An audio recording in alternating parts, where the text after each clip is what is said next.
कि जब जब देश की करेंसी गिरती है तब तब देश की प्रतिष्ठा गिरती है। एक तरफ कोलंबिया जैसा छोटा सा देश और उसके प्रधानमंत्री गुस्तावो पेत्रो खड़े हैं जो कोलंबिया के नागरिकों को हथकड़ी लगाकर लाने वाले जहाज को अमेरिका बैरंग वापस लौटा दे रहे हैं, और दूसरी तरफ हमारे प्रधानमंत्री जी खड़े हैं जो बेड़ी और हथकड़ी लगा करके लाए गए बेटों के अपमान पर एक शब्द नहीं बोल रहे।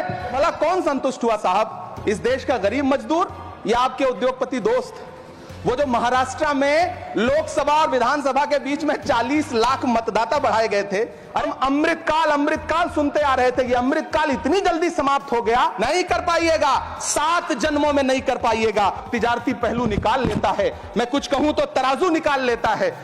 5 किलो राशन के लिए कतारों में लगना पड़ता हो, उस देश में यह सरकार 12 लाख तक के टैक्स न लेने के लिए अपनी पीठ थपथपा रही है। चाहे देश में लहसुन 400 रुपए किलो बिक जाए, टमाटर 100 रुपए किलो बिक जाए, प्याज का दाम सुनकर आंखों में आंसू आ जाए, लेकिन वित्त मंत्री महोदया बजट में महंगाई का मां भी नहीं बोलती हैं। सजा हुआ मंच, हजारों की भीड़ और सामने खड़े हुए देश के प्रधानमंत्री का भाषण।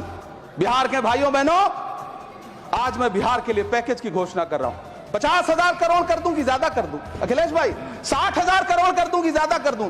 70,000 करोड़ कर दूं कि ज्यादा? अभी सुदामा पांडे धूमिल जी ने कहा था कि एक आदमी रोटी बेलता है, एक आदमी रोटी खाता है, एक तीसरा आदमी भी है जो न रोटी बेलता है न रोटी खाता है, वो सिर्फ रोटी से खेलता है। वो तीसरा आदमी कौन है? मेरे देश की संसद मौन है। सभापति महोदय, वो भी क्या दिन थे जब संसद में देश का बजट पेश होता था तो देश की सड़कें ठहर जाया करती थी।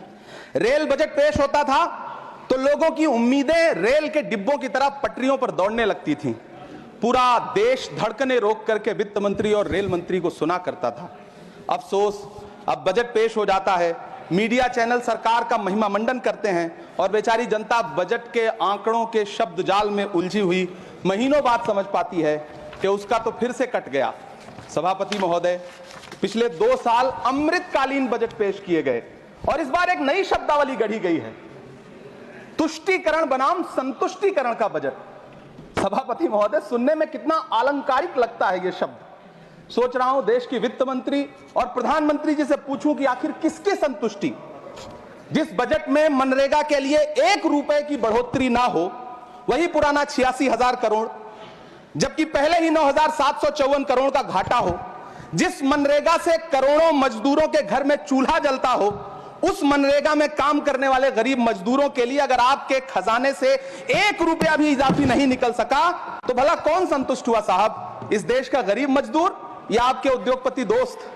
वो जो महाराष्ट्र में लोकसभा और विधानसभा के बीच में 40 लाख मतदाता बढ़ाए गए थे, अरे उन्हीं के लिए मनरेगा का थोड़ा सा बजट बढ़ा देते। क्या उसमें मनरेगा का एक भी मजदूर नहीं था? 40 लाख लोगों में सारे के सारे 12 लाख की छूट वाले से आगे के लोग थे। सभापति महोदय, कल जब वित्त मंत्री जी देश की संसद में भाषण दे रही थी तो वहां मुंबई में कोई गरीब इंसान जब अपनी जेब टटोल करके अपनी मोटरसाइकिल में 1 लीटर पेट्रोल भरवा रहा था तो उस पेट्रोल की कीमत थी 103 रुपया प्रति लीटर। आखिर इतना महंगा पेट्रोल डीजल खरीद के कौन संतुष्ट हो रहा है? इस देश के गरीब लोग या फिर सरकार के चहेते धन्ना सेठ? सभापति महोदय, वित्त मंत्री जी इस बजट को मध्यम वर्ग को संतुष्ट करने वाला बजट बता रही हैं। अरे मैडम, हम आप यहां पर बैठे रहते हैं और वहां बाहर इसी दिल्ली में 1 लीटर दूध, चाहे वो अमूल का हो या फिर मदर डेयरी का हो, उसकी कीमत 73 रुपए लीटर है। इतना महंगा बेच करके कौन संतुष्ट हो रहा है, गरीब जनता या आपके धन्ना सेठ दोस्त? सभापति महोदय, इस सरकार का बाजार और महंगाई पर कोई नियंत्रण नहीं रह गया है। चाहे देश में लहसुन 400 रुपए किलो बिक जाए, टमाटर 100 रुपए किलो बिक जाए, प्याज का दाम सुनकर आंखों में आंसू आ जाए, लेकिन वित्त मंत्री महोदया बजट में महंगाई का मां भी नहीं बोलती हैं। बच्चों की किताब और पेंसिल तक पर टैक्स लगाने वाले सरकार से मैं पूछना चाहता हूं कि आप मध्यम वर्ग का हितैषी बताते हैं, खुद को तो शर्म नहीं आती है? खुद को धार्मिक कहने वाली सरकार भगवान श्री कृष्ण के प्रिय खाद्य पदार्थों दही और मक्खन तक पर जीएसटी लगाती है और बात करती है मध्यम वर्ग की हिमायती होने की। जिंदा रहते हुए जनता से हर चीज पर टैक्स वसूलने वाली यह सरकार कम से कम मरने पर तो लोगों को बख्श देती, लेकिन नहीं, वहां भी लूटना है। अंतिम संस्कार के सामान, अगरबत्ती, धूप बत्ती, केवड़ा जल, चंदन पाउडर, जौ, बताशा, काला तिल, पंचरत्न, कपूर और कफन तक पर टैक्स लेने वाली यह सरकार किस मुंह से खुद को मध्यम वर्ग का हितैषी बताती है? कौन सी संतुष्टि, किसकी संतुष्टि? कदम कदम पर टैक्स देकर लूटने वाली जनता की, या फिर जनता से टैक्स वसूल करके धन्ना सेठों का खजाना भरने वाली सरकार की? किसकी संतुष्टि? सभापति महोदय, 18 अगस्त 2015 आरा का, बिहार का ऐतिहासिक मैदान, सजा हुआ मंच, हजारों की भीड़ और सामने खड़े हुए देश के प्रधानमंत्री का भाषण। बिहार के भाइयों बहनों, आज मैं बिहार के लिए पैकेज की घोषणा कर रहा हूं। 50,000 करोड़ कर दूं कि ज्यादा कर दूं? अखिलेश भाई, 60,000 करोड़ कर दूं कि ज्यादा कर दूं? 70,000 करोड़ कर दूं कि ज्यादा कर दूं? 80,000 करोड़ कर दूं कि ज्यादा कर दूं? चलो, मैं बिहार को 1.25 लाख करोड़ का पैकेज दे रहा हूं। 10 साल हो गए सभापति महोदय, वही ढाक के 3 पात। बिहार आज भी विकास की बाट जो हो रहा है। भाषण आज भी प्रधानमंत्री जी के यूट्यूब चैनल पर सुना जा सकता है। जो झूठ बोल के करता है मुतमईन सबको, वो झूठ बोल के खुद मुतमईन नहीं होता। सभापति महोदय, ये तो राहुल जी का असर है। कौन सा शब्द सर, कौन सा शब्द? झूठ। ठीक है सर, मिथ्या बोल करके, जो मिथ्या बोल के करता है मुतमईन सबको, वो मिथ्या बोल के खुद मुतमईन नहीं होता। ये राहुल जी का असर है। जो मखाना बोर्ड की घोषणा हुई, अखिलेश जी आपको याद होगा, भारत जोड़ो न्याय यात्रा में 30 जनवरी 2024 को बिहार के रंगभूमि मैदान में राहुल गांधी जी का पूर्णिया में भाषण था और उसमें मखाना को लेकर उन्होंने आवाज उठाई थी। यह उनका असर है कि आपको मखाना बोर्ड बनाना पड़ा, वरना तो आप मैखाना बोर्ड बनाने वाले लोग हैं। सभापति महोदय, बिहार को झूठे पैकेज और चुनावी दिलासे देना बंद करिए। आज भी जब कोसी में बाढ़ आती है तो पूरा सीमांचल बर्बाद हो जाता है। मैंने उस तबाही को अपनी आंखों से देखा है। 2016-17 की बाढ़ में अपने इन्हीं हाथों से राहत सामग्री बांटी है मैंने। अगर सच में बिहार के लिए कुछ करना चाहते हैं तो बिहार को बाढ़ से बचाने का प्रबंध करिए। पूर्णिया एयरपोर्ट 10 साल से बाट जो रहा है, घोषणा 2014 में हुई, बन के आज तक तैयार नहीं हुआ। अलीगढ़ मुस्लिम विश्वविद्यालय का किशनगंज सेंटर बजट के अभाव में दम तोड़ता जा रहा है। मैंने पिछले बजट सत्र में भी आवाज उठाई थी। आज फिर वित्त मंत्री जी से अनुरोध करना चाहता हूं, दामन फैला करके, कि अलीगढ़ मुस्लिम विश्वविद्यालय का किशनगंज सेंटर बन जाने दीजिए। आखिर कौन सी नफरत है? यह मुल्क हमारा भी है। इस मुल्क की मिट्टी में हमारा भी खून पसीना शामिल है। हमसे इतनी भी क्या नफरत? रिश्तों की ये नाजुक डोरें तोड़ी थोड़ी जाती हैं। अपनी आंखें दुखती हो तो फोड़ी थोड़ी जाती हैं।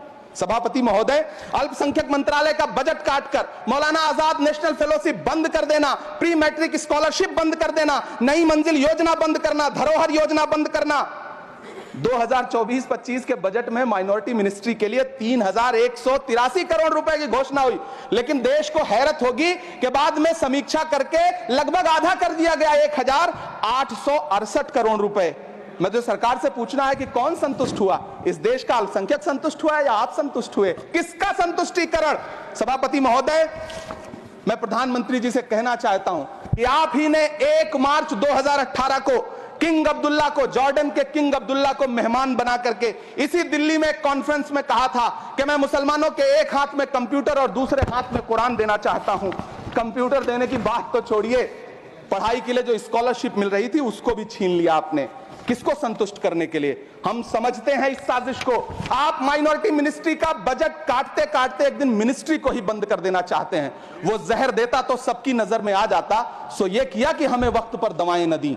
सभापति महोदय, मैं तो वित्त मंत्री जी से पूछना चाहता हूं आपके माध्यम से कि शायद आपको पता ही नहीं है कि गृहस्थी चलाने वाली एक गृहिणी की मुश्किलें क्या क्या होती हैं। आपने कभी सोचा भी नहीं होगा कि जब वो किचन में सब्जी बनाने के लिए कड़ाई में तेल डालती है तो उसके साथ उसके आंसू भी गिरते हैं। सभापति महोदय, शायद उन्हें पता भी ना हो कि एक छोटी सी गाड़ी और एक छोटे से फ्लैट का ईएमआई भरने के बाद इस देश का एक गरीब इंसान जब अपने बच्चों की फीस भरने के बारे में सोचता है तो उसे कितनी खुशियों का गला घोंटना पड़ता है। शायद उनको पता भी नहीं है कि फसल बेच करके बिटिया की शादी का सपना सजाने वाला किसान जब अपनी फसल बर्बाद देखता है तो कितनी रातें सो भी नहीं पाता है। सभापति महोदय, शायद वो कभी इस पीड़ा को समझ ही नहीं पाएंगी कि परिवार के किसी एक सदस्य को कैंसर जैसी बीमारी हो जाए तो घर और जमीनें गिरवी रख उठती हैं लेकिन इलाज नहीं हो पाता। सभापति महोदय, इसी देश की संसद में कभी स्वर्गीय सुषमा स्वराज जी ने कहा था कि जब देश की करेंसी गिरती है तब देश की प्रतिष्ठा गिरती है। एक तरफ कोलंबिया जैसा छोटा सा देश और उसके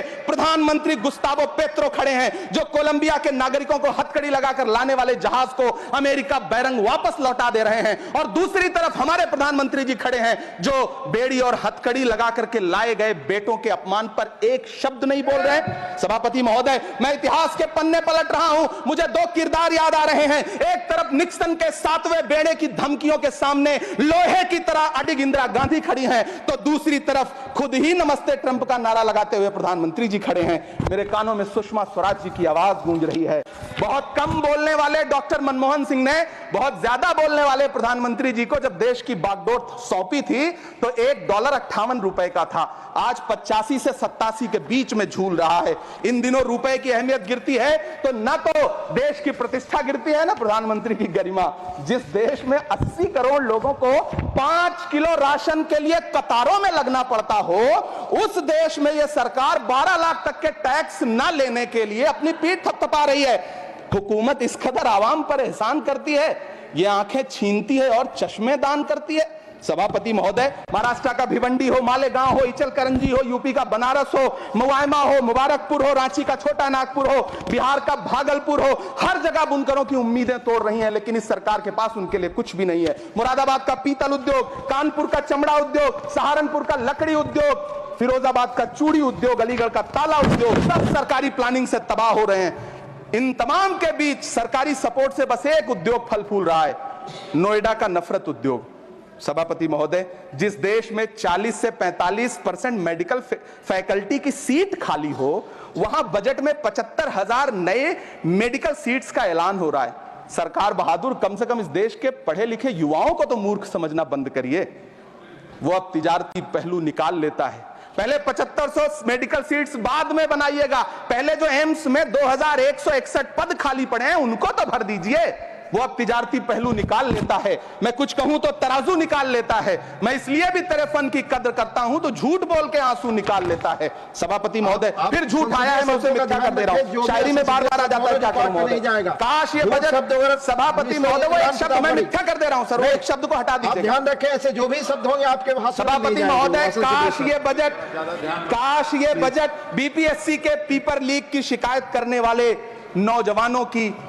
नौजवानों पर बरसती हुई पुलिस की लाठियों पे जख्मों पर मरहम लगा पाता। सभापति महोदय, पिछले 80 दिन से 70 साल का एक बुजुर्ग एमएसपी की लीगल गारंटी मांगता हुआ आमरण अनशन पे बैठा हुआ है।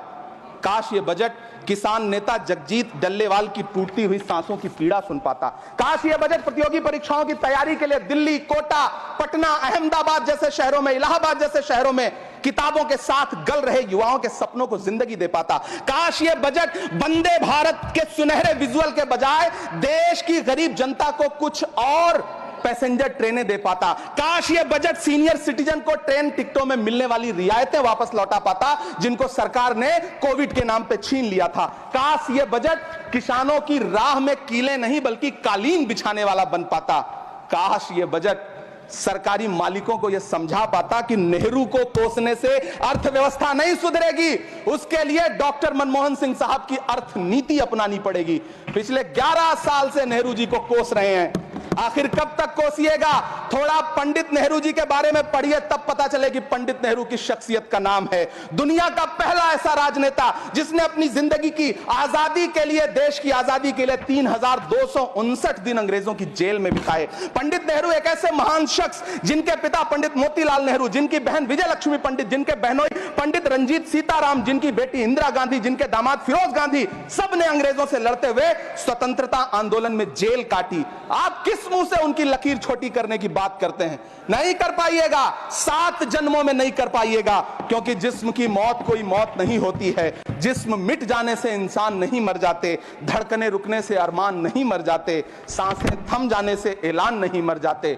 जिस्म की मौत कोई मौत नहीं होती है। सभापति महोदय, मैं आपके सामने खड़ा होकर के एक बहुत छोटी सी कहानी सुनाना चाहता हूं कि महान बादशाह सिकंदर ने जब यूनान फतेह किया तो जीत का जश्न मनाने के लिए शहर की सड़कों पर निकला, तो उसने देखा कि पूरा शहर तो जश्न मना रहा है, एक फकीर सड़क के किनारे चादर तान के सो रहा है। सिकंदर को गुस्सा आया, घोड़े से उतरा, उस फकीर के पास गया और उसे सोता देख करके उसे जोर की एक लात मारी और लात मार के कहा कि क्यों रे फकीर, मैंने यूनान फतेह कर लिया, लोग जश्न मना रहे हैं और तू सो रहा है? उस फकीर ने उन्हीं आंखों से सिकंदर को देखा और देख करके कहा कि शहर जीतना बादशाहों का काम है, लेकिन लात मारना तो गधे का काम है। सभापति महोदय, गरीब जनता को लात मारना बंद करिए।